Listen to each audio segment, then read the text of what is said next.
Runeterra is a huge and super well-developed universe with all kinds of different beings, each with their own unique powers, including some that are so insanely powerful they're basically responsible for creating, maintaining, or even destroying the world. And some of these beings are what we'd call gods, or divine-looking creatures. A lot of them are actually based off real-world mythologies and god pantheons. In this video, I'm going to break down each type of god that exists, explain how their powers work, how they behave, and basically just go over everything about them. So let's kick it off on the tallest mountain in the world, and also the lighthouse for celestial gods in Runeterra, Mount Targon. It's basically Runeterra's version of Mount Olympus. The gods who live at the top are celestial beings that rule over and control different aspects of reality on the planet, but they can only channel those forces through chosen humans. These humans usually have to climb the tallest mountain in the world and go through some of the hardest stuff they've ever done in their life just to prove themselves worthy of receiving that divine power. And when they succeed, they become aspects of those celestial entities. These entities are actually represented by the constellations in the sky, like zodiac signs. Right now we know about 7 of those celestials and their aspects in Runeterra. Let's start with the aspect of the Protector. Each life is a rare jewel. A celestial that expresses its power in Runeterra through healing gems. It represents love, beauty, and obviously protection and care. The current vessel is Taric, a former soldier from Demacia. Then we've got the aspect of Twilight. I wonder who's around. A celestial that represents chaos and transformation, kind of like a cosmic messenger. It basically announces big changes in the balance of the universe. That said, it's got a super carefree vibe since the whole thing is to honor the changes and signal shifts in reality. The current vessel is Zoe, a super chaotic kid who honestly couldn't care less about the divine duties and just wants to have fun. Considering the celestials and the whole vibe and personality, it makes total sense if I say it's a mix of Hermes, the Greek messenger god, and Loki, the Norse god of mischief. Mash those two together and bam, you've got the aspect of Twilight. Next up, we've got the aspect of war. Let this day be legend. Which obviously represents war, conflict, and combat. This one used to be known as Pantheon, and it's a bit different from the others. Instead of just blessing humans like, here, take my power, this celestial would literally take over the human's body, like full-on possession. But during a fight against Aatrox, the celestial actually got killed, and the mortal that it possessed took its place as the new war constellation. That guy's Archivesnexus, now the new Pantheon. And of course, the whole war aspect is heavily inspired by Spartans and the Greek god of war, Ares. There are also the twin aspects of the sun and moon. These ones aren't constellations like the others. They're literally the sun and moon of Runeterra. 2 super powerful magical entities with a lot of influence on the planet. Like the sun's influence in Shurima with the sun disk is a clear nod to Egyptian solar worship. And then you've got the sea Vastaya who follow the moon because its effects on its tides. And of course, it all ties into the full-on religious systems up on Mount Targon with their 2 main reps, Diana, the aspect of the moon, and Leona, the aspect of the sun. The sun always rises. The moon also rises. They're the top religious figures on Targon's most powerful orders, the Solari, sun, and the Lunari, moon. Another super interesting one is the aspect of justice. Let them behold our resplendence.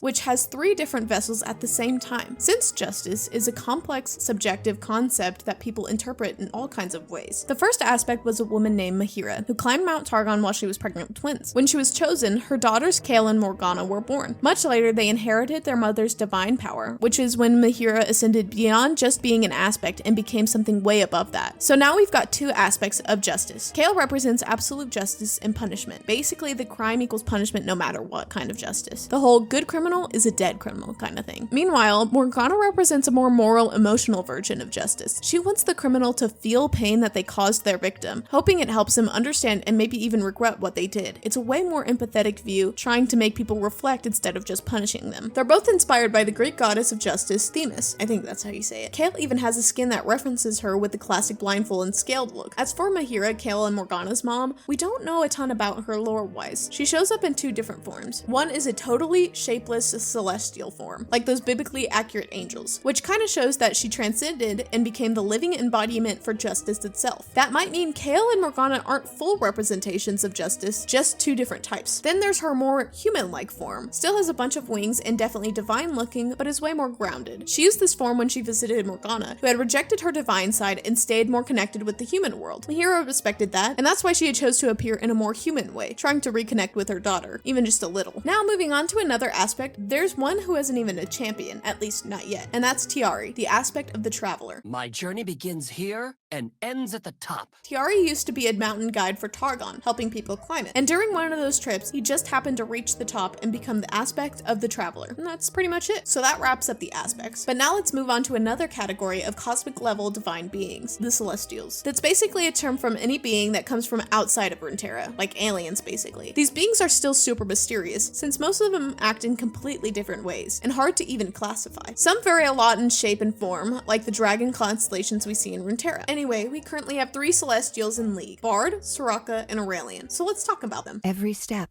a new journey. Soraka is a Celestial who gave up her Celestial form to live on Runeterra in a physical body so she could heal and protect people. She actually founded a peaceful tribe on Targon Vastaya called Otrani, who have looked up to Soraka for ages. In the book Realms of Runeterra, you kind of get a glimpse of what Soraka's Celestial form looked like. She's just naturally super kind and gentle. I mean, she literally gave up her immortality in true form just to help mortals. Even now, she lives in a body that can't really handle her divine nature, so she's constantly in pain, because her healing powers are basically destroying her body from the inside. But since it's healing magic, it also stops her from falling apart. So yeah, she's constantly healing others, and at the same time, her own power is hurting her, but also keeping her together. It's a whole thing. But since it's such a massive power, and she's got that healing magic, she just keeps healing herself and ends up stuck in an infinite loop, just so she can help others. So basically, her whole thing is about self-sacrifice for the greater good, and that's exactly what she teaches Zotrani, like this pure benevolence to help people climb the biggest mountain in the whole world during the hardest journey of their lives. Now moving on to someone who, unlike Soraka, doesn't seem to care much about saving mortal beings. Instead, he's way more focused on protecting the entire universe. I'm talking about Bard.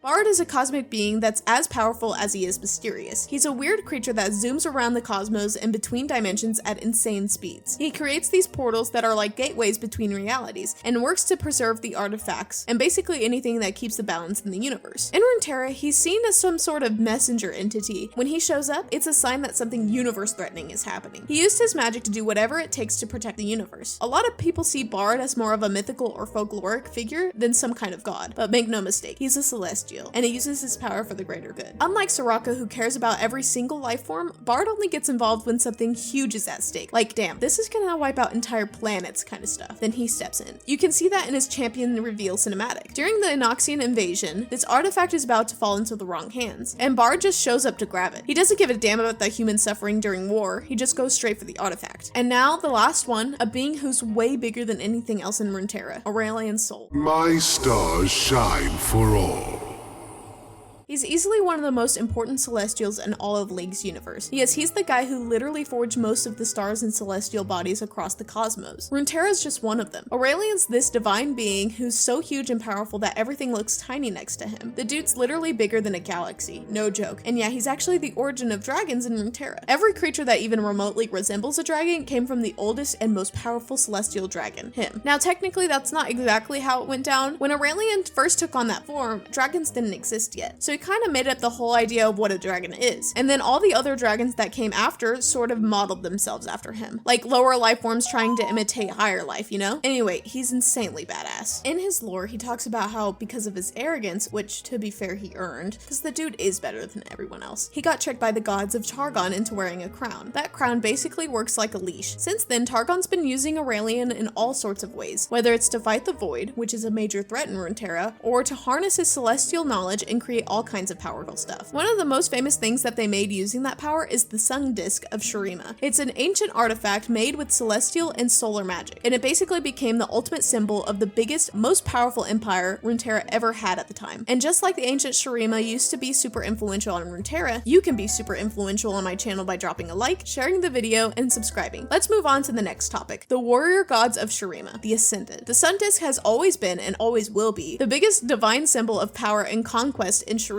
For those of you who don't know, the Sun Disk is basically used to perform the Ascension ritual. It channels energy from the sun, along with a little magical persuasion, to focus this massive amount of power into a single point. That power transforms the soul of the person standing there, breaks down their mortal body, and creates a new one that's kind of divine. Then the person takes on these animalistic features based on the personality and how they lived. It's kind of like magic finds a way to bring out what's already inside them. Just a heads up, this ritual is super dangerous, and it's only done when someone's either really old behold or at death's door, and it's only for people who are super important to the Empire, like descendants of the royal bloodline, or generals and warriors who've done a lot. So let's talk about the Ascended characters who are actually League champions, starting off with Nexus. Their death awaits. Nexus was a super smart general and strategist. Unlike most of Shurima's soldiers, who were all about conquering smaller tribes without looking back, Nexus really valued knowledge, even the knowledge of the people they conquered. Because of that, he ended up building this massive library named after himself to store literally every kind of record in one place. Like, think of the Library of Alexandria from our world, one of the biggest collections of human histories, right? That's kind of what Nexus made over there. And it wasn't just regular knowledge. He also cared a lot about magical knowledge. He developed his own kind of magic, known as anthropomancy, or magic of entrails. I honestly have no idea how that works, but yeah. Basically, Nexus is inspired by Anubis, the Egyptian god of death, but Nexus doesn't have the same job as Anubis, who guided the souls and judged people after death. Nexus is more about controlling and manipulating the body and the soul of his victims. He can use corpses to gain knowledge. His magic drains life energy, stuff like that, faster and burn them from the inside. Wild stuff. And yeah, the way he looks is very Anubis too. But unlike Nexus, there's his other half, Renekton. There is no retreat. While Nexus is this calm, intellectual dude, Renekton is wild, impulsive, hot-headed, and straight-up aggressive. Even so, during his life, he rose through the ranks and became one of the strongest, most respected generals in Shurima's army. One day, Nexus was on the verge of death because of an illness. The only way to save him was through an ascension ritual, but he was so weak that he couldn't even stand up to reach the ritual site. So, Renekton, without a second thought, picked him up and carried him there. But when the energy from the sun disk started pouring down on Nexus and transforming him into an ascended, Renekton should have died. That ritual wasn't meant for him, and that much power should have vaporized him. But turns out, Renekton was worthy too. He was also someone of deserving ascension. So he ascended right alongside Nexus and became that jacked crocodile we all know. And that's insane, man. Usually the ascension ritual is only for one person, like I said, and even then there's still a chance of failure. Some people go through the ritual and still die, or they end up turning into a twisted ascended, like the back guy. So the fact that Renekton survived a ritual that wasn't even for him and still became a true ascended,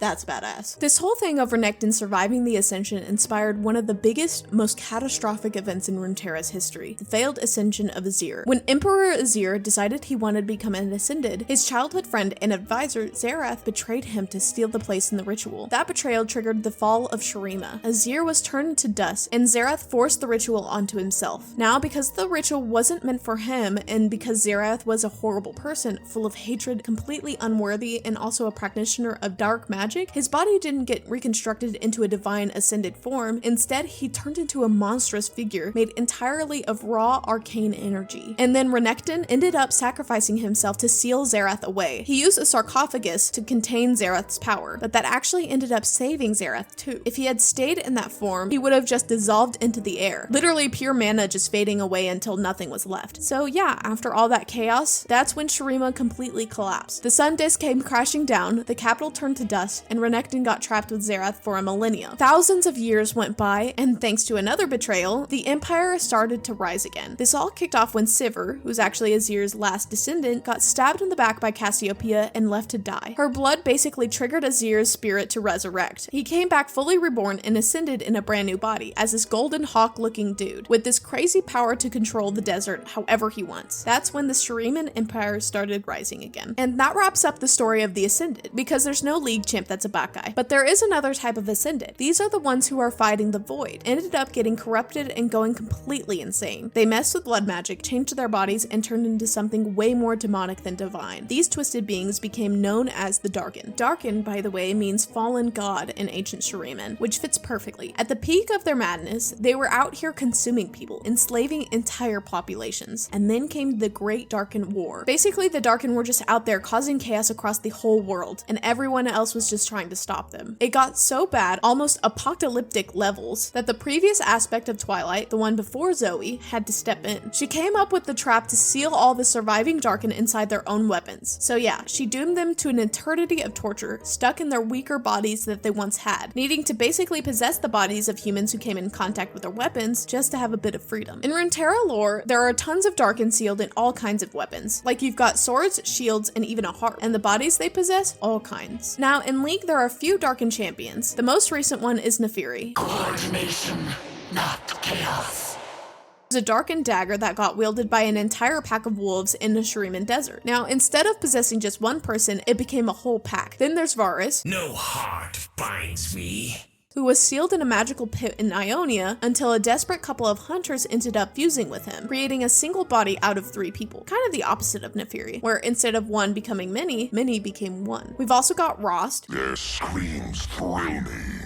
who's trying to take over Cain, but since Cain has such a strong will, Rost hasn't fully succeeded. So the two of them are now in this constant back and forth, with Rost trying to dominate Cain's body, and Cain using Rost's power mixed with shadow magic to boost himself. And last but not least, we've got Aatrox. I am Doom.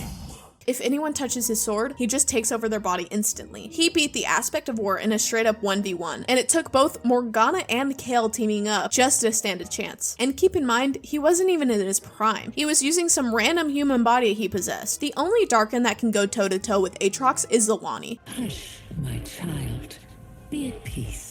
She's not a league champ, but she's a huge deal in the lore. She was in Ionia, and she's said to be the strongest blood magic user among all of the Darkin. She can absorb other beings to make herself stronger. Like, she straight up absorbed a Celestial during the Second Darkin War. That Celestial was Mahira, the mother of Kael and Morgana. Zolani's got this insanely deep backstory involving the whole Faceless God plotline, her rivalry with Aatrox, and the event where she absorbs Mahira and starts going absolutely wild. She takes down everyone, even absorbs Aatrox, and it takes the gods of Targon to try to stop her. And even then, they can't kill her. She's just out there wrecking everything. That's when Rise steps in and takes her down, because as I say in every video, Rise is the GOAT. So yeah, that's where the darkened part of the story ends. Now let's move on from these artificial gods to the natural ones, the demigods. Demigods are these ancient powerful beings that literally shaped parts of its nature, at least in Freljord. In that region, each demigod rules over some aspect of nature, kind of like how in real life mythologies. You'd have these gods that were basically humans' way of explaining stuff they didn't understand. The Freljord demigods are exactly that. Take Volibear, for example. To destroy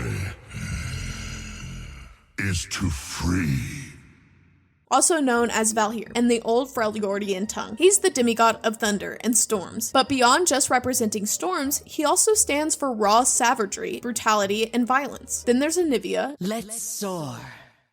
known as Ishjarn, who's the embodiment of winter. She's an ice phoenix that's reborn over and over again, each time bringing Freljord's winter with her, marking a time of change and renewal. She's the one that made all of the ice in Freljord, including true ice, the magic ice that never melts and can only be wielded by Iceborn. Anivia is also one of the kindest gods out there. Unlike her siblings, she actually cares about humans and other creatures in Freljord. Most demigods either don't care or straight up hate humans. That's the case with Ornn, My forge is my home. also known as Ramhard, the demigod of fire and the forge. He's one of the oldest demigods we know of, and one of the first beings in Freljord. He literally reshaped the region's geography, like he went 1v1 with the earth itself, punching mountains into existence. After that fight, the land itself rewarded him with his power. There are tons of legends about Ornn. His house, which sits in the middle of the biggest active volcano in Freljord, probably in all of Runeterra, and the way these myths are told are super cool, very fantasy-like. Not just Ornn, but for all of the demigods. Like I said earlier, back in the day, people would see lightning and thunder and be like, yo, what is that? And from that mystery, they built faith, offered prayers, and started worshiping. That's exactly what happens with Runeterra's gods, especially the demigods. The more people believe in and worship them, the stronger they get. Anyway, aside from the demigods I already mentioned, there are a few others that aren't league champions. One of them is the Seal Sister, a demigod who rules the oceans, and is just as kind and caring as Anivia. She shows up in a bunch of Freljord lores, and even tested Udyr in his lore by disguising herself as an old lady to see if he was worthy. People still worship her today as a guide and a protector for the lost. And recently, with the release of Aurora, we've got Rostra, revealed as a new demigod. He's this massive magical deer who lost all of his followers over time and was almost forgotten, until Aurora came along and decided to help him. The last demigod we know about is this Iron Boar.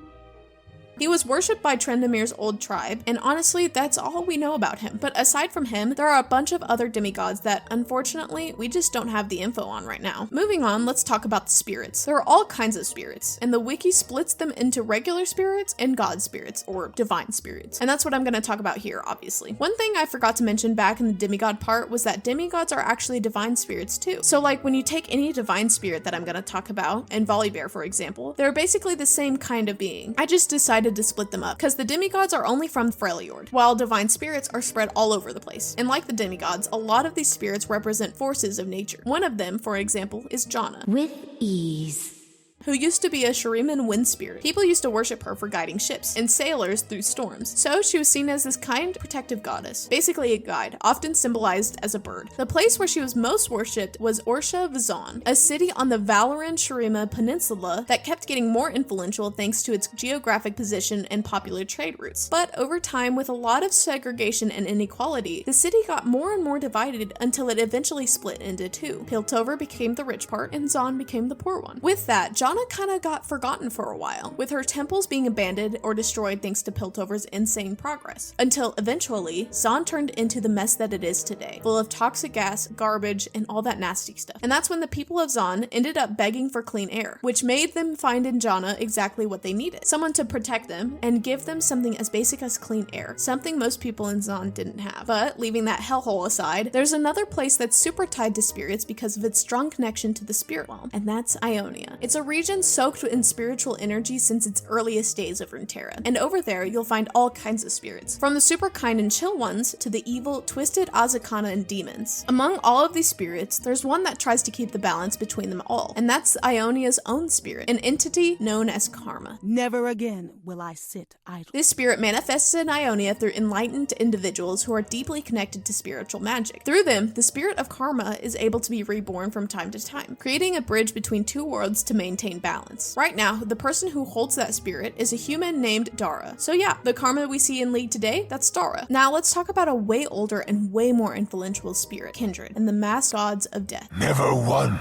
Without the other. In League's universe, there are these masked beings whose job is to reap the souls of the dead. The main spirits that do this are the Lamb and the Wolf, better known as Kindred. At first, back in the early days of the universe, Kindred was actually just one being, a gray-haired man with dark hair, but he was all alone in his job of guiding the dead souls to eternal rest. So he decided to split into two, and that's how we got what we see today. A thing a lot of people get wrong is thinking Kindred kills people. They don't. They just carry their souls over to the afterlife, depending on how much the person deals with death. If someone accepts their fate, the Lamb gives them a quick, merciful shot. But if they try to run from death, the Wolf hunts them down, giving them a painful, brutal end. Also, Kindred looks different depending on where you are in Runeterra. Because of the way spirits and people's beliefs interact varies by region. Like, in one place, folks might see Kindred as a lamb and the wolf, but in another, they might see them as a girl or an older brother or something else entirely. So yeah, each region views Kindred differently, and they actually take on different forms depending on that, even though it's the same entity. Besides Kindred, there are other masked spirits too, like the Masked Mother. She's the one who supposedly gave rise to all of the masked spirits, like the Dying Icon, who's a death god who's slowly being forgotten. Anyway, there's a bunch of them in Runeterra spirits lore, but no need to name drop every single one. Another being who, just like Kindred, has been around since the beginning of everything is Nagabaka Boros. Has been around since the beginning of everything is Nagaka Boros.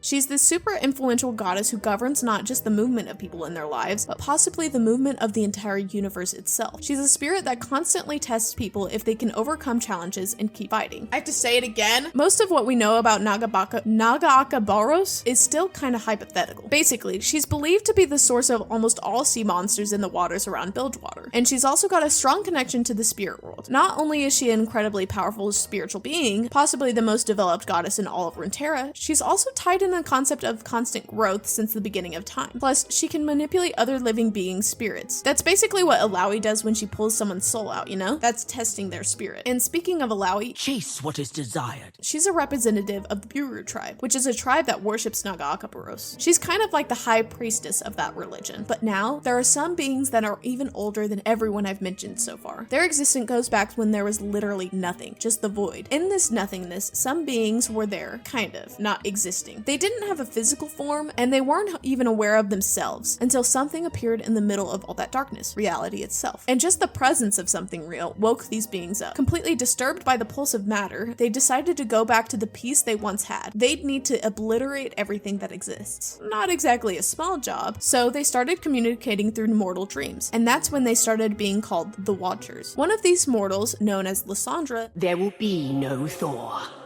made a deal with him. In exchange for power, she would help bring the Watchers into reality, and that actually happened. But once she saw the monstrous nightmare those beings really were, Lysandra betrayed them and sealed them away into true ice, where most of them are still stuck to this day. The only ones that aren't trapped are the ones that didn't cross the barrier between the Void and Runeterra's reality. Those ones used the knowledge they got from the short memory in Freljord to create and send modified versions of their non-existence into the world. Over time, those would become what we know now as Void creatures in Runeterra. We don't know much about what they're planning next, but whatever it is, it's going to be catastrophic. When something goes down, all of existence is at risk. These things might actually be the ones to destroy the whole universe, so everything goes back to just being empty nothingness again. But that's basically it. Thanks for watching.